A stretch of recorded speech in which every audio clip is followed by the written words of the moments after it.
Welcome back to just English classes. कैसे हैं guys आप सभी और तैयारी कैसी हो रही है? बहुत ज़्यादा दिन नहीं बचे हैं, 15 डेज मान के चलिए आप, है ना। तो बहुत खास आज की क्लास रहने वाली है। लिटरेरी टर्म्स में क्वेश्चन लेकर आई हूँ जो एग्जाम में आ भी चुके हैं और आने की भी पूरी पूरी पॉसिबिलिटी है। तो बिल्कुल आप बने रहिए मेरे साथ, लाइक कीजिएगा, शेयर कीजिएगा वीडियो को ज़्यादा से ज़्यादा और सभी लोगों के पास पहुंचाना है। सब्सक्राइब कर लीजिएगा, बहुत बेहतरीन अपनी तैयारी आप रखना चाहते हैं, ठीक है। देखिए डेफिनेटली मेरी इन वीडियो से आपको बहुत हेल्प मिलने वाली है, इसलिए जुड़ना आपका जरूरी है, ठीक है। चलिए शुरू करेंगे क्लास को। और पहला क्वेश्चन हमारे सामने है, father of our country and the great emancipator, ये किस चीज के एग्जाम्पल होते हैं? जैसे हम लोग ना किसी को कह देते हैं, जैसे हम कह देते हैं कि भारत का कालिदास, मतलब भारत का शेक्सपियर हम किसको कहते हैं? कालिदास को कहते हैं। तो इस टाइप से उपाधियां दी जाती हैं किसी व्यक्ति को, तो इनको हम कहते हैं इपीदेट। A type of comedy in which ridiculous and often stereotyped characters are involved in silly, far-fetched situation। क्या कह रहा है? देखिए ridiculous, ridiculous होता है, ठीक है, ridiculous होता है और आपके सामने स्टीरियोटाइप्ड कैरेक्टर रहते हैं, ठीक है, सिली होता है और फार फेच सिचुएशंस रहती हैं। तो इस तरीके के कीवर्ड के अकॉर्डिंग आप इसको क्या कहेंगे? फार्स की श्रेणी में आप इसको रख सकते हैं। The use of language to evoke a picture or a concrete sensation of a person, a thing, a place or an experience। ठीक है, एक लैंग्वेज होती है, use of language to evoke a picture, है ना, किसी पिक्चर के through, और a concrete sensation of a person, a thing, a place और एन एक्सपीरियंस। इसको आप क्या कहेंगे? तो ऑप्शन आपके सामने है, सिंबल, इमेजरी, एफोरिज्म या फिर सिमली।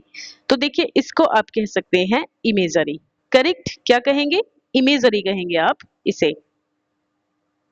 ब्रीफ स्टोरी होती है, told to illustrate a point or serve as an example of something, often showing character of an individual. क्या कह रहा है? Brief story told to illustrate a point or serve as an example of something, किसी चीज का example देते हुए एक अपना पॉइंट इलिस्ट्रेट करते हुए व्यक्ति बताता है, ब्रीफ स्टोरी होती है। और often showing character of an individual, किसी एक इकलौते कैरेक्टर के ऊपर जो स्टोरी है वो आधारित रहती है, तो इसको आप कहेंगे एनेक्डोट। छोटी छोटी कहानियां, है ना, जिनमें मॉरल्स होते हैं। A song of sorrow especially for the dead is called, dead के लिए शोरो क्या होता है? तो आप इससे भली भांति परिचित हैं, एलिजी कहा जाता है इनको। Octave in a sonnet consist of, octave के अंदर कितनी लाइन होती हैं? तो ऑक्टेव के अंदर आपके पास जो है 8 लाइंस होती हैं। 6 लाइन के लिए सेस्टा रिमा, सेस्टा रिमा, सेस्टेट कहते हैं इसको। 4 लाइन को आप क्वाट्रेन कहते हैं, क्वाट्रेन, ठीक है। चलिए, Which of the following phrase best characterizes the aesthetic moment late 19th century? तो लेट 19th सेंचुरी में जो aesthetic moment होता है वो किस चीज की तरफ, किस चीज के लिए रेफरेंस इसका दिया गया है? तो इसको आप कहते हैं art for art sake. Epiphany means क्या होता है? एपिफेनी हमारे सामने ऑप्शन है, manifestation of gods to persons, manifestation of saints to persons, fanciful word या फिर सुपर नेचुरल पावर। तो देखिए इसका आंसर जो आपका रहने वाला है वो हो जाएगा यस। आपका जो इसका आंसर रहने वाला है वो आप ये लगा सकते हो भाई, manifestation of gods persons. Correct, yes. What is euphony? देखिए वो एपिफेनी था, ठीक है, गॉड की फेस्टेशन के लिए, गॉड की प्रशंसा में गाई जाती है एपिफेनी। और यूफोनी का मतलब होता है प्लीजेंट साउंड, मधुर आवाज, है ना। और जो बिटर साउंड रहती है उसको कहते हैं काकोफोनी, काकोफोनी, ठीक है। What is baroque? बरोक क्या होता है? जेल, स्टाइल, कल्चर या फिर बुक। देखिए बहुत इंपॉर्टेंट क्वेश्चन है, इनको आप एवं ही मत लीजिएगा, आए हुए क्वेश्चन है एग्जाम में और आने आने भी इन्हीं में से हैं जो मैं आपको बता रही हूँ यहाँ पर, ठीक है। तो देख लीजिए यहाँ जो हमारा बरोक जो होता है वो एक स्टाइल होता है, एक स्टाइल को जो है बरोक कहा जाता है। Who invented and popularised the phrase poetic justice? तो पोएटिक जस्टिस किसने कॉइन किया था, किसने इस टर्म को पॉपुलराइज किया था?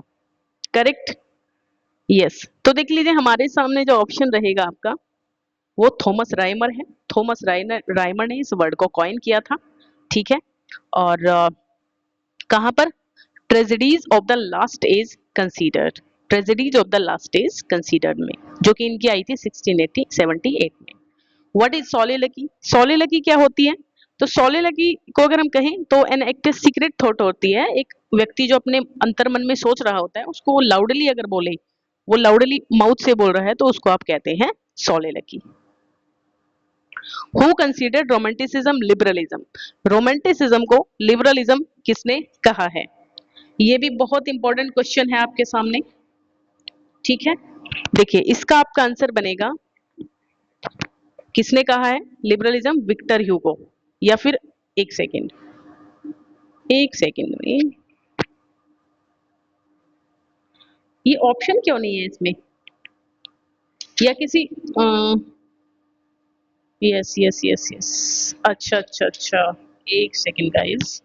हाँ देखिए इसमें कोई सा भी ऑप्शन करेक्ट नहीं है, नन ऑफ दीज लगा देंगे हम, सॉरी नन ऑफ दीज लगा देंगे क्योंकि इसमें विक्टर ह्यूगो है। लिबरलिज्म, रोमांटिसिज्म को लिबरलिज्म किसने कहा है? विक्टर ह्यूगो ने, विक्टर ह्यूगो, ये आपका आंसर होगा, ठीक है। Complete the sentence, the term novel was taken from the Italian word, किससे लिया गया है? कौन से इटालियन वर्ड से आप नॉवेल वर्ड जो है वो लिया है? तो ये नोवेला हो जाएगा, ठीक है, नोवेला। लिरिक क्या है? देखिए एक शॉर्ट होती है जिसमें एक्सप्रेस किया जाता है हिज या हर का इंस्टेंस फीलिंग, तो सी ऑप्शन बिल्कुल करेक्ट है इसके मामले में। Simplicity, sweet music and melody are remarkable features of, किस चीज की रिमार्केबल फीचर होती हैं? एपिक और बैलेड सेटायर। तो बैलेड पर जाएंगे हम, क्योंकि बैलेड की जो है सिंप्लिसिटी, म्यूजिक और मेलोडी ये सारी की सारी फीचर्स होती हैं। What is aside? देखिए सोलिलॉक्य और असाइड में बहुत थोड़ा सा डिफरेंट होता है। सोलिलॉक्य तो होती है अगर कोई व्यक्ति अपने मन में सोच रहा है और उसको जोर से जो है बाहर उसकी वे सारी बातें सुनाई दे रही हैं ऑडियंस को। लेकिन असाइड में क्या होता है कि ऑडियंस जो है ऑडियंस से डायरेक्ट बात कर रहा है, जो कैरेक्टर है वो ऑडियंस से डायरेक्ट बात कर रहा है, बाकी अदर कैरेक्टर को वो बात नहीं सुन रही है, केवल ऑडियंस उस बात को सुन रही है, ठीक है। तो यहाँ आपका ऑप्शन क्या बनने वाला है? यस बिल्कुल ए जो है हमारा राइट ऑप्शन होगा। Asides in word that the other actors are not suppose to hear. Who wrote metafiction, metafiction किसने लिखा? यस तो यहां आप जाएंगे किस पर? पैट्रिशिया वोग, है ना, पैट्रिशिया वोग आपका आंसर होगा। और ये थी the theory and practice of self conscious fiction, है ना। मेटाफिक्शन पूरा नाम है इसका the theory and practice of self conscious fiction, जो कि 1984 में आया था। चलिए next, ottava rima is pentameters stanza in iambic, ये थोड़ा उल्टा पुल्टा क्वेश्चन हो गया, आप इसको समझिए। ओटा रिमा जो होता है वो कितने आयम्बिक पेंटामीटर्स में होता है? तो 8 लाइन होता है, ये आप अच्छे से जानते हैं। 6 लाइन सेस्टेट होता है, 4 लाइन क्वार्टरेन होता है, ठीक है ना। चलिए, identify the dramatist who does not belong to the group of dramatist Thomas university wits. देखिए यूनिवर्सिटी विच जॉर्ज सेंट्सबरी ने टर्म दिया था, फिर उस टाइम पे इनको नहीं पता था कि ये यूनिवर्सिटी विच है, तो थॉमस किड नहीं थे इनमें से, है ना। तो हमारे सामने आती है कुछ चीजें पहले, देखिए ऑक्सफोर्ड, ये तो लास्ट वाला तो है ही नहीं कुछ भी, थॉमस किड, और ये अच्छा ये सिरिल टॉर्नियर भी आ गया है। अच्छा अच्छा, हाँ देखिए ये वाला नहीं है, डी को मानेंगे आप क्योंकि थॉमस किड को माना जाता है। मैं कहने का मतलब है कि थॉमस जो हम जो मानते हैं इन लोगों को, जो यूनिवर्सिटी वीट्स हैं, ये क्या है? ये आपके यूनिवर्सिटी में पढ़े हुए लोग हैं, या तो ऑक्सफोर्ड ऑक्सफोर्ड या फिर कैम्ब्रिज में, है ना। लेकिन ये जो थॉमस किड है ये कहीं भी नहीं पढ़े हैं, लेकिन फिर भी इनको उन्हीं की श्रेणी में रखा जाता है। अच्छा ऑक्सफोर्ड में जो पढ़े हैं, ऑक्सफोर्ड में जो पढ़े हैं वो कौन है? नेस, मार्लो, ठीक है, नेश है, मार्लो है, और ऑक्सफोर्ड में आपके कौन है? पील है, जॉर्ज पील, ठीक है। जॉर्ज यहाँ लिख नहीं पा रही हूँ सारा, आप ऐसे ही सुन सकते हैं, जॉर्ज पील है, ठीक है। तो इस टाइप के जो हैं आपके रहते हैं। What do the novels Pamela, Clarissa, Shamela and, एक सेकेंड मैं आपको थोड़ा बता भी देती हूँ, ये ऊपर वाला क्वेश्चन थोड़ा एक्सप्लेन करना मुझे मन कर रहा है। तो ये जो आंसर है वो तो आप जान ही गए हैं कौन सा है, लेकिन मैं आपको बता देती हूँ कि लिली, लॉज और पील, 3 नाम आप जानिए। थॉमस लॉज, ठीक है, लॉज लिख देती हूँ यहाँ, LODGE, लोज, ठीक है। लोज लिली, ठीक है, लोज लिली, और क्या हो जाएगा, हाँ, जॉर्ज पील, ठीक है, जॉर्ज पील। ये आपके कहाँ से पढ़े हुए हैं, ठीक है, ये आपके ऑक्सफोर्ड के हैं, कहाँ के, ऑक्सफोर्ड के। और अगर मैं बात करूं आपके जो ग्रीन नैश और मार्लो, ग्रीन, रॉबर्ट ग्रीन, ठीक है, थॉमस नैश और मार्लो, क्रिस्टोफर मार्लो, ये आपके कहाँ के हैं, कैम्ब्रिज के, ठीक है, ये याद रखिएगा। What do the Noel Pamela, Clarissa Samela and Lady Susan share with each other? ठीक है, क्या शेयर करते हैं each other? तो ये डी आपका ऑप्शन होगा, यानी कि they are all epistolary novel. ये सभी क्या है, जो लेटर की फॉर्म में लिखे जाते हैं। एपिस्टोलरी कैसे होते हैं गाइस, जो लेटर की फॉर्म में लिखे जाते हैं। देखिए पमेला की का जो है, पमेला आपका कब था, ये 1740 में, ठीक है, 1740 में सैमुअल रिचर्डसन का था ये। और जो शमेला है वो हेनरी फील्डिंग का है, 1741, 1740, एक से 1741 में किसका है, हेनरी फील्डिंग का है। ये आपका भी 40 में मैंने बताया है, 1740 में, ठीक। और एक बच गया है क्लारिसा, ठीक है, और लेडी सुसान, ये भी बच गया है। तो जो क्लारिसा है ये आपका सैमुअल रिचर्डसन का ही है, ओके। और जो आपका लेडी सुसान है ये आपका 1794, लेडी सुसान, ये 1794, ये किसका है भाई, ओके, ये आपका शायद जेन ऑस्टिन का है, लेडी सुसान जेन ऑस्टिन का है, ठीक है, सारे एपिस्टोलरी हैं। Which of the following is not an elegy, Lycidas, Thyrsis, Endymion, In Memoriam, कौन सी एलिजी नहीं है इनमें से। तो आई होप इसका आंसर आप वैसे जानते होंगे, लेकिन इंडीमियन जो है वो आपकी एलिजी नहीं है। ये जॉन कीट्स की पोयम है, कीट्स की पोयम है ये, ठीक है, 1880 में ये आई थी, correct. I think of beauty Joy for ever, ये इसकी फर्स्ट लाइन है। वोमेनिस्ट is to womanist is to feminism as purple is to lavender is a phrase used by, किसके द्वारा इस फ्रेज को यूज किया गया था, womanist is to feminism as purple is to lavender। तो ये आपका जो है एलिस वॉकर की फ्रेज है। एलिस वॉकर कहाँ पर है हमारे सामने भाई, सी ऑप्शन, मतलब ये वाला बी होगा, Alice Walker. Conceit and wit are the feature, देखिए कंसीट, फार फेच्ड कंसीट्स कहा जाता है, मेटाफिजिकल पोएट्री में इनका यूज होता है। जॉन डन, ठीक है, इनके फेमस कौन कौन है, जो अभी बात की है हमने, मतलब मेटाफिजिकल पोएट्री में, ठीक है। तो इसमें आपके जॉन डन जो है सबसे फर्स्ट नंबर पे माने जाते हैं, और कॉइन किया था इस वर्ड को सैमुअल जॉनसन ने। एक मिनट पीछे चले जाते हैं एक बार। जो मेटाफिजिकल पोएट्री है इस वर्ड को सैमुअल जॉनसन ने सबसे पहले किया था, सैमुअल जॉनसन ने, ठीक है। और जॉन ड्राइडन ने, अगर हम बात करें मेटाफिजिक्स की, तो एक वर्ड था मेटाफिजिक्स, वो किसने यूज किया था, जॉन ड्राइडन ने। तो हमारा आंसर इसमें कौन सा बन रहा है, metaphysical poetry.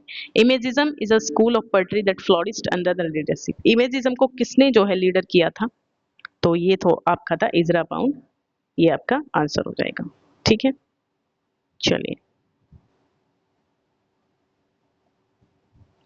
N unrhymed iambic pentameter verse is called, unrhymed है मतलब, पेंटामीटर तो है, अनराइम है, मीटर है, लेकिन ब्लैंक वर्स आप इसको कह सकते हैं, ठीक है ना।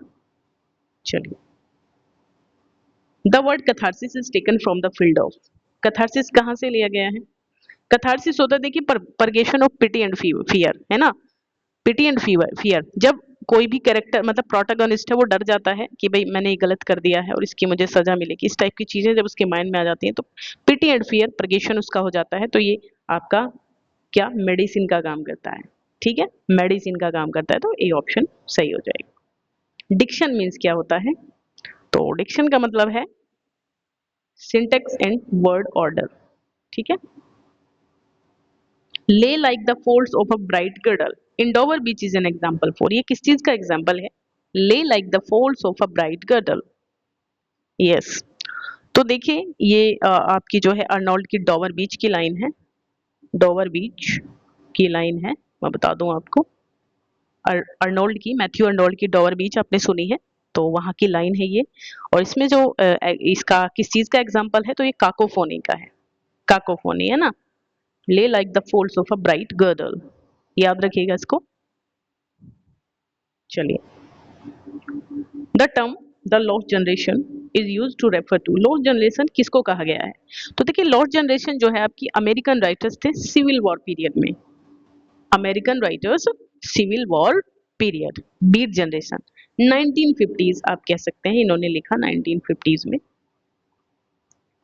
फैब्ल्यू is a short narrative poem with origin, क्या होगा इसका, तो fabliau is a short narrative poem है, फ्रेंच ओरिजिन है इसका, ठीक है, और प्लूरल फॉर्म होती है फैब्लॉक्स, तो अब ये भी बात की है कैसा ओरिजिन है, फ्रेंच ओरिजिन है, ए ऑप्शन हो जाएगा। The genre of campus novel is inaugurated by, क्या होगा इसमें, तो किंग्सले एमिस की बात करेंगे, किंग्सले एमिस ने जो है कैंपस नॉवल को दिया था इन्होंने। The theory of reader response criticism associated with, भाई नॉर्थरोप फ्राई हैं आपसे, जोनाथन क्यूलर जो भी आप इसको कहें, स्टीफन ग्रीनब्लैट और स्टैनली फिश। तो मेरा मानना है कि जो रीडर रेस्पॉन्स क्रिटिसिज्म की थ्योरी है ये आपकी स्टैनली फिश ने दी थी, तो बिल्कुल आप डी ऑप्शन पे जा सकते हैं। The expression Victorian comprise is first used by, Victorian comprise को जो कॉम्प्राइज को जो है कॉम्प्राइज कह रही हूँ, सॉरी कॉम्प्रोमाइज है ना, Victorian compromise is first used by, सबसे पहले इसको वर्ड को किसने यूज किया, तो ये आपका होगा जीके चेस्टरटन, जीके चेस्टरटन ने विक्टोरियन कॉम्प्रोमाइज वर्ड को सबसे पहले यूज किया, ठीक है।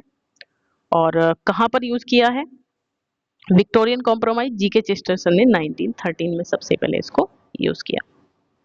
Pre Raphaelite poetry is mainly concerned with, जो प्री रेफेलाइट ब्रदरहुड, पीआरबी आपने सुना है, पीआरबी, पीआरबी है ना, 1948 इस टाइप से टाइमिंग है इसकी। तो इसमें क्या पूछा जा रहा है, poetry is mainly concerned with, किसके साथ mainly concern, narrative and style हो जाएगा, narrative and style. Autobiography means क्या होता है, भाई किसी व्यक्ति के खुद के द्वारा जब अपनी हिस्ट्री लिखी जाती है, तो ये आपका बी ऑप्शन पे आप जाइए बिना दिक्कत के। Which of the following words means talking to one self, अपने आप से बात करना, तो अभी अभी हमने इसको पढ़ा था, सोलिलोक्वी होता है। Which of the following was an epic, epic कौन सी है इनमें से, Wordsworth daffodil, Milton's Paradise Lost, Coleridge Kubla Khan या फिर हाइपेरियन। तो देखिए हाइपेरियन भी एपिक के लिए ही लिखना चाहते थे जॉन कीट्स, बट लिख नहीं पाए, पूरा नहीं कर पाए इसको, तो ये आपकी जो है कौन सी बनेगी, यहाँ फिलहाल के लिए आप मिल्टन पैराडाइज लॉस्ट लगा सकते हैं जो कि 1667 में, और उसके बाद सेकंड वर्जन जो है 1674 में। Yes, what is a caesura in poetry, देखिए एक पॉज होता है indicated comma. The heroic couplet generally is in, heroic couplet किस में होता है, iambic pentameter, sorry iambic pentameter में होता है, ये वाला ऑप्शन सही है। The word sadism is derived from, sadism जो वर्ड है वो कहाँ से डेराइव किया गया, ये आ चुका है क्वेश्चन आपका टीजीटी में, तो ये जो है आपका भी नोटोरियस फ्रेंच, यस ये हो जाएगा, notorious French erotic writer Marquis de Sade. In metric moment enjambment means, enjambment का क्या मतलब होता है, तो इसमें जो है ये होती है एक मतलब स्टाइडिंग ओवर, क्या मतलब होता है इसका, स्टाइडिंग ओवर इंजेबमेंट। तो यही थे गाइस, मिलेंगे नेक्स्ट वीडियो में, बाय टेक केयर। फिर से कुछ क्वेश्चंस आपके लिए लेकर लाऊंगी, मतलब लिटरेरी टर्म्स के, जितनी भी वीडियो बनेगी आपको सारे के सारे इंपॉर्टेंट क्वेश्चन लिटरेरी टर्म्स से मैं देने वाली हूँ, बस मेरे साथ आपको बने रहना है, ठीक है। चलिए बाय टेक केयर गाइस, पढ़ते रहिए।